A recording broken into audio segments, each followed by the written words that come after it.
Hello, how'd you do? Assalamualaikum warahmatullahi wabarakatuh. Perkenalkan, nama saya Kesar Akram Pratama, RP 52311097 dari kelas audit A. Pada kesempatan kali ini, saya akan menjelaskan mengenai penata kelolaan teknologi informasi. Nah, sebelum membahas lebih jauh mengenai penata kelolaan tersebut, mari kita lihat definisi tentang tata kelola teknologi informasi itu sendiri. Jadi, tata kelola TI merupakan bagian terintegrasi dari pengelolaan perusahaan yang mencakup kepemimpinan serta proses yang mengarahkan dan mengatur organisasi dalam rangka mencapai tujuannya dengan memberikan nilai tambah dari pemanfaatan teknologi informasi sambil menyeimbangkan risiko dibandingkan dengan hasil yang diberikan oleh teknologi informasi dan prosesnya. Dalam menjalankan penata kelolaan teknologi informasi atau TI ini dibutuhkan pedoman untuk dapat menjalankan tata kelola TI secara benar dan baik. Oleh sebab itu, dirancang best practice dalam penata kelolaan TI yang terdiri antara lain yang pertama, IT Value Delivery, di mana pada bagian ini membicarakan mengenai efektivitas dan efisiensi dalam tata kelola TI itu sendiri. Yang kedua, berhubungan dengan risk management, yaitu seputar hukum, lingkungan, kualitas informasi, dan keamanan seputar tata kelola dalam TI tersebut. Selanjutnya adalah performance management yang berhubungan dengan risk management dalam hal kontrol di organisasi maupun inherent risk di teknologi informasi itu sendiri. Performance measurement ini merupakan ukuran dalam pencapaian tata kelola TI yang tidak dijalankan. Yang selanjutnya yaitu IT strategi, di mana IT strategi juga dipengaruhi oleh stakeholder value driver. Dalam IT strategi ini mencapai alignment bisnis atau pemerataan bisnis untuk menemukan strategi bisnis yang sesuai agar penerapan tata kelola TI dapat jalan dengan baik dan benar. Berikutnya adalah seputar IT Balance Scorecard. IT Balance Scorecard merupakan bentuk pengukuran dalam tata kelola TI maupun kinerja TI yang berjalan di suatu organisasi. Nah, IT Balance Scorecard ini terbagi pada 4 bagian, yaitu kontribusi korporasi, orientasi pelanggan, orientasi masa depan, dan keunggulan operasional. Masing-masing ini memiliki pengukurannya masing-masing. Kontribusi korporasi yaitu menjamin efektivitas tata kelola TI. Ada orientasi masa depan, yaitu berguna dalam mengembangkan dasar untuk penyampaian pembelajaran dan pertumbuhan bagi masa depan secara berkelanjutan. Sedangkan pada keunggulan operasional ialah untuk melaksanakan fungsi TI dengan peningkatan kredibilitas dan dampak. Nah, untuk sedangkan yang terakhir orientasi pelanggan berguna dalam memperlihatkan ekspektasi bisnis. Keempat pengukuran ini saling berhubungan satu sama lainnya dan bertukar informasi untuk memperoleh hasil pengukuran kinerja TI yang komprehensif. Selanjutnya yaitu tata kelola keamanan informasi. Mana tata kelola ini memiliki yang pertama kepentingan dan yang kedua penanggung jawaban. Nah, kepentingan untuk tata kelola keamanan informasi ini adalah untuk memelihara aliansi dan interaksi dengan mitra. Yang kedua, meningkatkan kepercayaan pelanggan. Yang ketiga, menjaga reputasi organisasi, dan yang keempat, memungkinkan cara baru transaksi elektronik yang lebih baik. Dan penanggung jawab dalam tata kelola keamanan informasi ini, yang pertama BOD atau Senior Management, yang kedua Executive Management, yang ketiga Steering Committee, dan yang keempat Chief Information Security Officer. Selanjutnya yaitu strategi TI. Dalam rancangan strategi TI ini dimulai dengan cara mengidentifikasi dampak dan potensial dalam IS atau IT. Dan kemudian baru dihubungkan dengan strategi bisnis yang juga saling berselarasan dengan strategi IS dan strategi IT. Ketiga strategi ini saling berhubungan satu sama lain untuk memberikan dan menghasilkan strategi yang komprehensif bagi perusahaan atau organisasi. Nah, strategi bisnis membicarakan mengenai kemana bisnis berjalan dan mengapa bisnis tersebut dijalankan. Strategi IS menjelaskan mengenai apa yang dibutuhkan bagi organisasi, dan strategi IT menjelaskan mengenai bagaimana IT diserahkan untuk tingkat organisasi.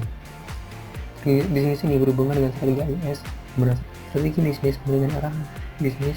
Untuk strategi IS dengan strategi IS memberikan hubungan bisnis untuk strategi bisnis. Nah, strategi IS dan IT ini saling berkaitan satu sama lain, sehingga memberikan dampak baik jangka panjang maupun jangka pendek bagi strategi bisnis di organisasi. Ya, IS ini berhubungan dengan strategi IT untuk memberikan kebutuhan dan prioritasnya. Nah, strategi IT mengaruhi infrastruktur dan pelayanan bagi strategi IS. Bahasan berikutnya mengenai mata kuliah PI adalah seputar kebijakan dan prosedur. Yang pertama, kebijakan ini yaitu dibutuhkan untuk konsisten dan pada peningkatan daya saing dan produktivitas dari eksploitasi TI. Dan yang kedua, dibutuhkan untuk mencapai tujuan bisnis dan implementasi kontrol TI. Sedangkan prosedur harus mengimplementasikan spirit dari kebijakan. Prosedur ini harus ditulis jelas dan sederhana agar mudah dipahami, serta mampu menyatu padukan antar kontrol. Selanjutnya yakni manajemen risiko. Dalam manajemen risiko, untuk penyusunannya, pertama harus dilakukan penetapan tujuan dari manajemen risiko itu sendiri. Yang kedua, penentuan tanggung jawab mengenai rencana manajemen risiko. Manajemen risiko ini juga memiliki proses yang saling berkelanjutan, di mana proses pertama yakni establishing konteks. Artinya di sini membangun konteks atau bahasan yang nantinya akan diteliti mengenai risiko di dalamnya. Yang kedua yakni risk identification. Itu tahapan dalam mengidentifikasi risiko yang terkandung dalam konteks atau topik bahasan yang sudah ditentukan sebelumnya. Yang ketiga yakni risk analysis. Risk analisis ini mencakup tahapan dalam menganalisis risiko yang sudah diidentifikasi berikutnya untuk menilai bagaimana risiko tersebut dapat berdampak terhadap organisasi. Yang keempat yakni risk evaluation. Dalam tahapan ini dilakukan evaluasi terhadap risiko untuk mengetahui bagaimana dampak yang diberikan terhadap risiko serta merumuskan solusi yang hendak diterapkan bagi organisasi. Dan yang kelima yakni risk treatment. Yakni tahapan untuk mengimplementasikan solusi yang sudah dirumuskan sebelumnya terhadap risiko yang sudah diidentifikasi, sehingga tujuannya adalah untuk mengatasi atau menyelesaikan risiko-risiko yang dapat terjadi atau hendak terjadi. Nah, keseluruhan tahapan tersebut saling berhubungan dengan proses monitor and review. Jadi maksudnya dalam setiap tahapan harus dilakukan monitoring dan penilaian atau review untuk memastikan agar setiap tahapan dapat berjalan dengan baik dan sesuai dengan prosedur yang telah ditetapkan sebelumnya. Setiap tahapan juga berhubungan dengan communication and consultation. Artinya, dalam setiap tahapan ini harus dilakukan komunikasi yang tepat antar berbagai stakeholder yang terkait serta menjalani consultation dengan pihak berwenang agar proses manajemen risiko dapat diketahui oleh setiap stakeholder dan dijalankan dengan benar dan semestinya. Dalam menganalisis risiko ini terdapat beberapa metode mengenai analisis risiko.